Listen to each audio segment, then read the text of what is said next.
Hello students, welcome to Study Maths. So in this video we are going to start our new chapter, chapter number 7, Triangles of class 9th. Okay, so let's begin. तो chapter number 7 triangles में क्या करना है, हमें इस पूरे chapter में triangles के बारे में पढ़ना है और ट्राइंगल्स के बारे में भी सिर्फ एक ही चीज पढ़नी है कि दो अलग अलग डिफरेंट ट्राइंगल्स को कैसे हम कॉन्ग्रुएंट या इक्वल प्रूफ कर सकते हैं। अब जो कॉन्ग्रुएंट वर्ड है वो आप लोगों के लिए नया होगा, पहली बार सुन रहे होगे।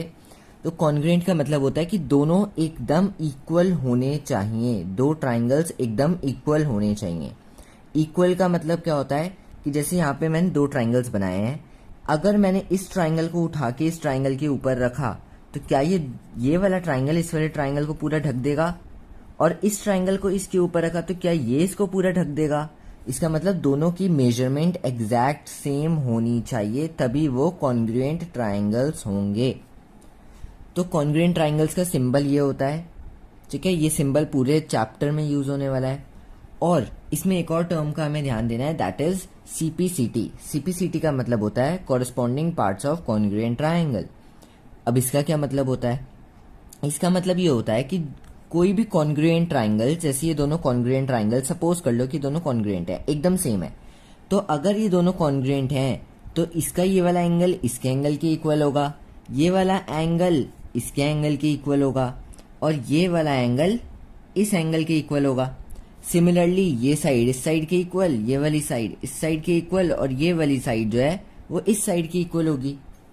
ठीक है, इसी को बोलते हैं CPCT, corresponding parts of congruent triangle. दो कॉन्ग्रुएंट ट्राइंगल है, इनके कॉरस्पॉन्डिंग मतलब एकदम सामने सामने मैच हो रहे हो। अब हम प्रूफ कैसे करेंगे, वहां पर हम स्केल से थोड़ी मेजर करके बताएंगे कि ये कॉन्ग्रुएंट है या नहीं है, या एंगल थोड़ी मेजर करेंगे। हमारे पास 5 क्राइटेरिया हैं। सबसे पहला आता है एसएसएस। एसएसएस रूल का मतलब होता है कि साइड साइड साइड। अब अगर इस ट्राइंगल की ये साइड इस ट्राइंगल की साइड के इक्वल है, ऐसे ही सेकेंड साइड भी इक्वल है, थर्ड साइड भी इक्वल है, तो वो ट्राइंगल्स आपस में कॉन्ग्रुएंट होंगे। सिमिलरली सेकेंड में एसएएस है, इसका मतलब साइड एंगल साइड, ये साइड फिर एंगल फिर साइड। ठीक है, मतलब जो भी हम एंगल चूज कर रहे हैं वो दो साइड के बीच में होना चाहिए। ठीक है, तभी वो एसएएस रूल होगा। सेकेंड हो गया, थर्ड आता है एएसए रूल। इसका मतलब एक एंगल फिर साइड आई बीच में फिर एंगल आया। अगर ये वाला देखें तो ये वाला एंगल फिर ये साइड आ गई बीच में फिर ये एंगल, या फिर ये एंगल ये साइड ये एंगल, ऐसे होना चाहिए। साइड जो है वो बीच में आनी चाहिए। फोर्थ है, अगर कोई भी दो एंगल और कोई एक साइड, ठीक है, जैसे मान लो ये दो एंगल इक्वल है और ये साइड इक्वल है, तो भी वो कॉन्ग्रुएंट होगा। ठीक है, फोर्थ वाला तो सबसे इजी है, कोई भी आपको दो एंगल इक्वल दिया है और एक साइड इक्वल दिया है तो वो कॉन्ग्रुएंट है। लास्ट थर्ड आता है आरएचएस। आरएचएस का मतलब है राइट एंगल हाइपोटेन्यूस साइड। मतलब जैसे ये मैंने एक राइट ट्राइंगल बनाया, इसमें राइट एंगल होगा, दोनों का ये कॉमन हो गया। हाइपोटेन्यूस होता है इसके एकदम सामने वाली साइड, ये वाली साइड जो है ये हाइपोटेन्यूस है। ठीक है, ये इक्वल होनी चाहिए और इन दोनों में से कोई भी एक साइड इक्वल होनी चाहिए, वो होता है आरएचएस रूल। तो आई होप आपको ये पांचों रूल अच्छे से समझ आ गए होंगे। अब जब हम क्वेश्चंस प्रैक्टिस करेंगे तो और अच्छे से क्लियर होता रहेगा। So let's start. एक्सरसाइज 7.1 का क्वेश्चन नंबर 1 हम स्टार्ट करते हैं। अब ये फिगर दे रखी है, हमें गिवन है और बोला है कि AC इक्वल AD।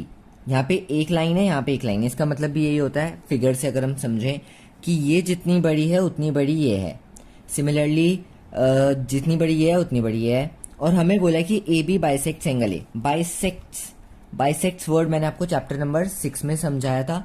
बाइसेक्ट का मतलब होता है टू इक्वल पार्ट्स में डिवाइड करना। ए बी जो लाइन है इस एंगल को बांट रही है, बाइसेक्ट कर रही है। इसको मैंने 1 दे दिया, इसको 2 दे दिया नाम, तो एंगल 1 एंगल 2 इक्वल हो गए, बाइसेक्ट हो रही है तो इक्वल ही होंगे। अब हमें प्रूव करना है कि ये जो ऊपर वाला ट्राइंगल है, ये वाला ट्राइंगल इस नीचे वाले ट्राइंगल के कॉन्ग्रुएंट है। ये कौन सा सिंबल था, कॉन्ग्रुएंट, ऊपर मैंने आपको दिखाया था वीडियो में। तो स्टार्ट करते हैं। सबसे पहले in triangle ABC and triangle ABD, ये दो ट्राइंगल की बात हो रही है, इनमें हम देखेंगे।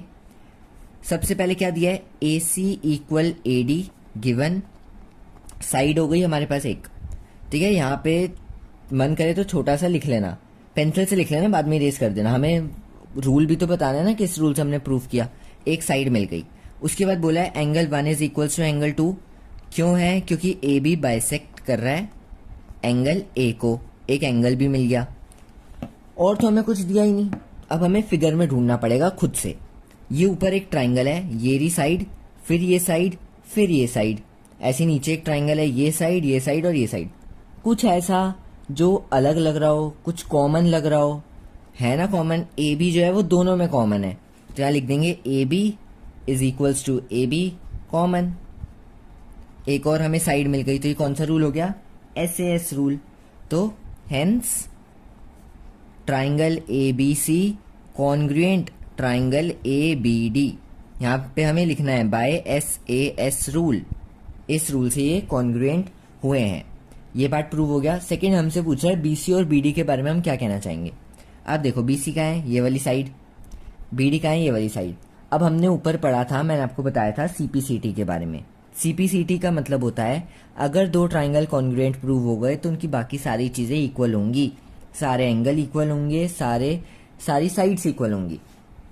तो BC जो है वो BD के इक्वल हो जाएगा बाय CPCT। ये क्वेश्चन हमारा इसी के साथ फिनिश हो गया। सेकेंड क्वेश्चन स्टार्ट करते हैं। सेकेंड क्वेश्चन में ये हमें फिगर दे रखी है, इसमें दो ही चीजें गिवन है कि AD जो है वो BC के इक्वल है और एंगल DAB, ये वाला एंगल CBA इस वाले एंगल के इक्वल है। हमें प्रूफ करना है कि ये दोनों ट्राइंगल कॉन्ग्रुएंट होंगे फर्स्ट पार्ट में। तो फर्स्ट पार्ट कैसे प्रूफ करेंगे? सबसे पहले इन ट्राइंगल, किस किस ट्राइंगल की बात हो रही है? ABD and triangle BAC। चलो देखो क्या क्या गिवन है। ABD ये वाला है, BAC ये वाला है, ठीक है, इसकी तो कोई बात ही नहीं हो रही तो इसको छोड़ दो।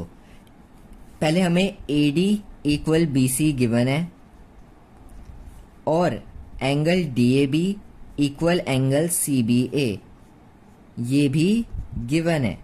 तो एक साइड और एक एंगल हमें मिल गया। तीसरा, अब साइड एंगल से साइड ही ढूंढनी होगी हमें, क्योंकि रूल तो यही कहता है कि SAS रूल, जो हमने 5 रूल पढ़े थे। अब देखो ये ट्राइंगल ऐसे है और ऐसे है, और इस ट्राइंगल को देखो तो ऐसे ऐसे ऐसे।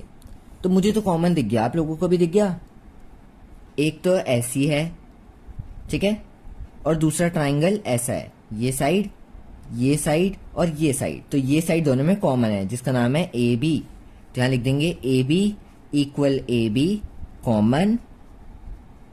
ये भी एक साइड थी, तो इसका मतलब कि ट्राइंगल ABD कॉन्ग्रुएंट का सिंबल ढंग से बनाना, कॉन्ग्रुएंट हो गए ट्राइंगल BAC के, जो कि होता है by SAS rule.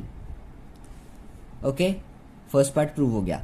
Second part देखो, सेकंड पार्ट में बोला है कि BD इक्वल AC प्रूव करना है। क्यों, कैसे होंगे? देखो ये रहा BD, ये रहा AC, कॉन्ग्रुएंट होना चाहिए। ये इस ट्राइंगल की सबसे बड़ी साइड, ये इस ट्राइंगल की सबसे बड़ी साइड, तो ये दोनों इक्वल क्यों होंगे? बाय CPCT, क्योंकि ये कॉरस्पॉन्डिंग पार्ट्स हैं कॉन्ग्रुएंट ट्राइंगल के। कॉरस्पॉन्डिंग मतलब आमने सामने वाले, मतलब इसमें मत बोलो कि आमने सामने है, जो उससे रिलेटेड हो। अगर मैं इस वाले ट्राइंगल को कट करके ऐसा ही बना दूं और दूसरा ट्राइंगल ऐसा बना हुआ है, तो ये वाला और ये वाला ही तो आमने सामने हुआ। तो वही इसको उठा के जब उधर लेके गए तो ये इस साइड हो गया। तो ये आमने सामने वाले मीन्स कॉरस्पॉन्डिंग है, एकदम साथ साथ वाले एंगल्स हैं, साइड्स हैं। अब एंगल की बात हो रही है कि ABD BAC के इक्वल कैसे होगा? ये भी बाय CPCT प्रूव हो जाएगा, क्योंकि दो ट्राइंगल अगर कॉन्ग्रुएंट होते हैं, जैसे देखो मैंने दो ट्राइंगल्स बनाए, एक ये रहा, एक ये रहा, इसका नाम हो गया ABC, इसका हो गया PQR। अगर ये दोनों ट्राइंगल्स कॉन्ग्रुएंट है, कॉन्ग्रुएंट, तो ये वाला जो एंगल है, एंगल 1 दे दो इसको 2 दे दो, इसको 3 दे दो, इसके एंगल्स को भी नाम दे देते हैं, इसको 4, 5, 6।